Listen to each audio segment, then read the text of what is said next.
Good morning, hello, and welcome to the latest video. Sorry it's been a while.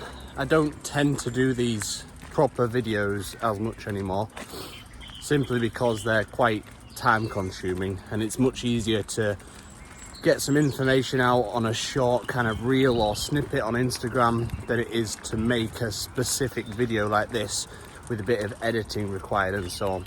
Does this sound like you?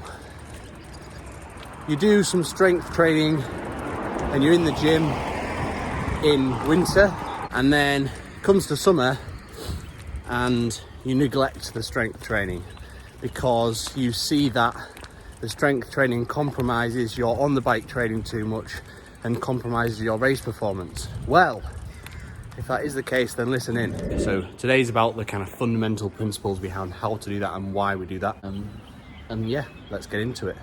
A couple of key points before we start is that if you are new to strength conditioning and this is like you thinking about starting up, the best place to start is definitely not in season.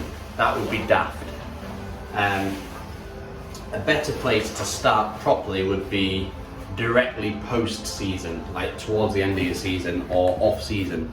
If you haven't done any strength conditioning before, you can start to implement some functional training and some kind of movement mechanics in the season. But then when you start to like emphasize it and give your muscles a specific stressor and start loading the muscles, that's more, because you're fairly novice, because you're fairly new to it, that's probably something that you would do in the off season. So the only issue with this gym is that it's quite loud in here. They play some loud music, which is all good and well when you're training, but not good when you're filming a video. Hence the kind of portable mic that I've got with me here.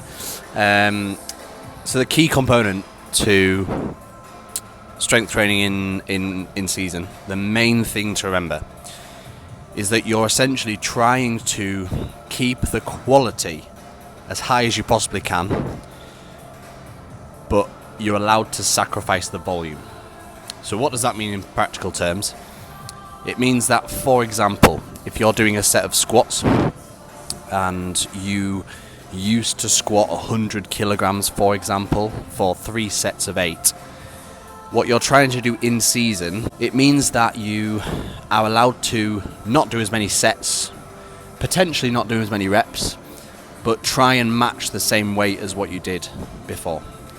So again, if you're doing 3 sets of 8, 100k squats off season, and that was your best, then you're trying to ideally keep the 100k, potentially only do 1 set, and try and do those 8 reps, or potentially try for a 9th. You're still trying to maximally stimulate the muscles, but you're not trying to create as much muscle soreness, and that typically that muscle soreness comes with the more volume of work. Now, if anything, in an ideal scenario, you would actually drop the volume even more. So for example, rather than 1 set of 8, you would potentially go to 1 set of 6 as your top set, and ideally add a little bit of weight to the bar as well. So again, giving that squat example, rather than 3 sets of 8 at 100k, you might find you can do 1 top set of 6 reps at 110k. They're arbitrary numbers, that's approximately what you should look for, but obviously because there's not as much volume, you should be able to go do a little bit more quality. So anyway, today is a squat day for me. I'm going to load up some squats. I'm obviously not just going to go straight in with 1 set of 6 at my max weight. I will do a very progressive warm-up, I'll do some mobility drills, and then we will progressively get up to my top set with some sub-max sets, and then we'll do that 1 top set. Let's see how it goes.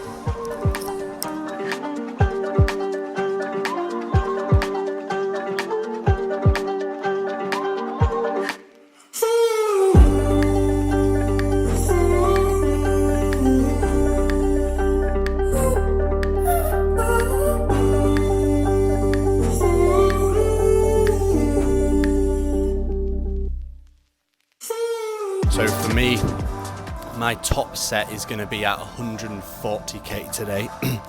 and I'm going to do a set of about 6 to 8 reps at 140k.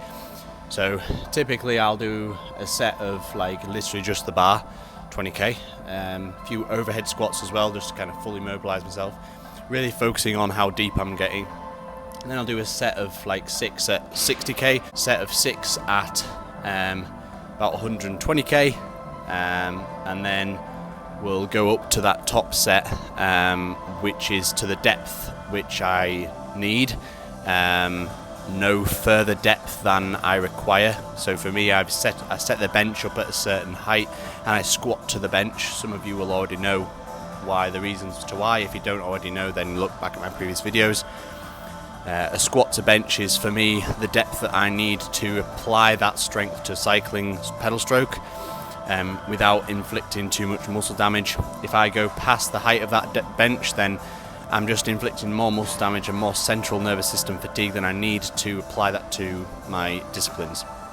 I'll do my one top set and then that's me done.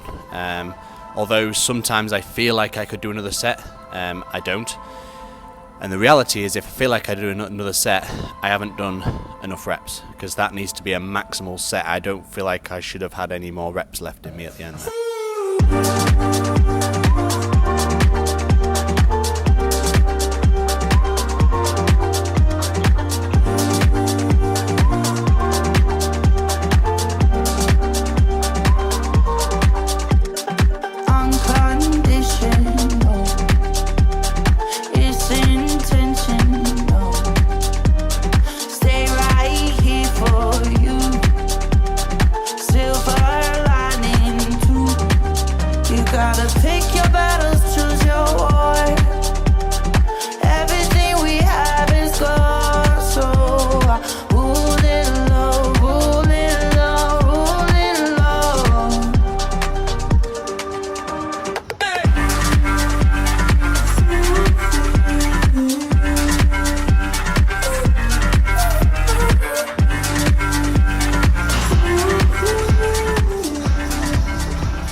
So one of the key components to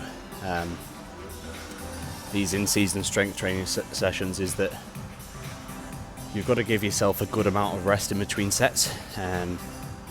Like when you're looking for a good amount of quality and not sacrificing that quality, you know, it's not the time to be kind of rushing your rest periods and rushing between sets.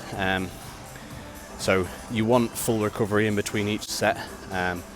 So you kind of do your warm-up sets, and because you're typically only doing one top set, obviously your rest period can be setting up for the next exercise. But one thing that I do specifically to kind of make it still fairly time effective is that I pair my exercises up. So for example, right now I'm doing my squats with some pull-ups. So when I get to the point in which I'm at about 80 to 100k, I'll start doing some pull-ups. By the end of it, by the time I've done my top set, I've done 4 sets of 6 or 7 pull-ups, where centrally maybe it's compromising my recovery a little bit, but peripherally my legs are feeling well rested, and I've had a good 3-4 minutes rest in between each set of squats. With regards to the upper body stuff, like just try and keep it as kind of total body as you can, compound as you can. So obviously, rather than bicep curls, doing some pull-ups, you're using a lot more different muscle groups.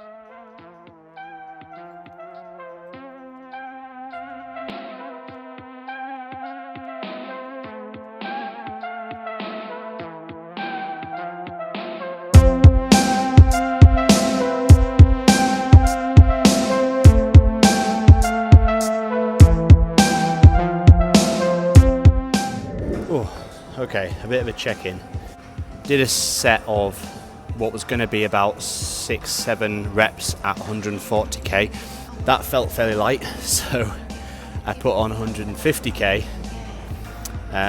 which is actually what I managed to squat for 3 sets of 6 at the end of my off season about 4 weeks ago. As soon as I put on 150k, it felt heavy as you'd never imagine. And I did two reps and call it there. And then I kind of thought about the stimuli and thought 2 reps at the top set is not enough. So I went back down to 140k and did 1 set of 6. Considerations: A, I'm doing less strength sessions nowadays. So rather than three lifting sessions a week, I'm doing like 1.5 to 2. And B, I'm carrying a little bit more fatigue going into the sessions because I've done a fairly hard bike session the days prior to. And C, I guess mentally as well, you're always subconsciously thinking about the next few days. I've got a hard bike set coming tomorrow, and I don't want to compromise that too much by going way too heavy. So whereas in the off season that wouldn't matter because I've got an easy ride the next day or whatever it might be, because I've got a hard set of intervals tomorrow, I don't want to compromise that lift too much. So this is all considerations that are going around in my head. I'm happy to take it, and this is the reality of training strength in the season, is that it's not about like, you're not expecting to do exactly what you managed to do in the off season all the way through the season and up the quality of the bike. It's not going to work. So it's about maintaining what you can, but being sensible and allowing some drop off, but just trying to make sure that that drop off isn't that significant. And the priority every time is to keep that as heavy as I can, but still keeping in that kind of 6 to 8 rep range, because we know that that's the kind of rep range that works well for kind of strength and power development. Now there is mixed literature basically on that, and says that as long as it's a maximal set, you can go as low or as high as you want. But I find that for me, if I go any lower reps than that, there's too much central nervous system fatigue. If I go any higher than that, there's too much muscle soreness. So 6 to 8 reps is a nice balance. Anyway, I'm going to pack up this squat and move on to the next exercise. I'm going to stop filming now because I've given you the fundamentals, and to be honest, it's just easing into my session time way too much and dragging this session out way too much.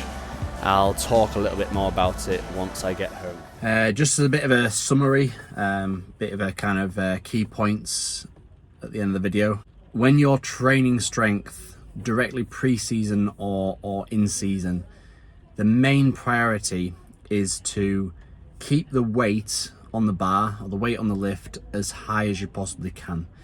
So if we just think of 2 terms, if we just think of quality and quantity, we're trying to keep the quality as high as we possibly can, keep the load on the muscle as high as you possibly can, but by allowing the quantity or the volume of the session to go down. So what does that look like? As I explained, so that basically looks like a fairly low amount of total reps, but at a load which is appropriate to give you a decent stimuli. Like, just taking that squat as an example, like I used to be able to do 3 sets of 6 to 8 reps at, you know, that 150k. And when I went in there, it was very obvious due to the extra fatigue that I wasn't able to do that amount of volume. What I could still do though is 1 set of you know, that kind of 5 reps at that weight. So I went in and did that, and that was enough of a stimuli for my muscles and for my central nervous system to get the benefits out of that session. After I finished filming, I went in and I also did some split squats. I did some bench, so lots of compound movements. But basically, I with the split squat as an example again, I did a couple of warm-up sets, and then I went up to a working set, which for me was 110k, and I did 1 set of 5 at 110k, and I left it to 2 main lower body lifts, and that was enough of a stimuli for me not to bring that fatigue on for the next few days. Anyway, session done, workout done, video done. I'm going to get home and call it a day. See you in a bit.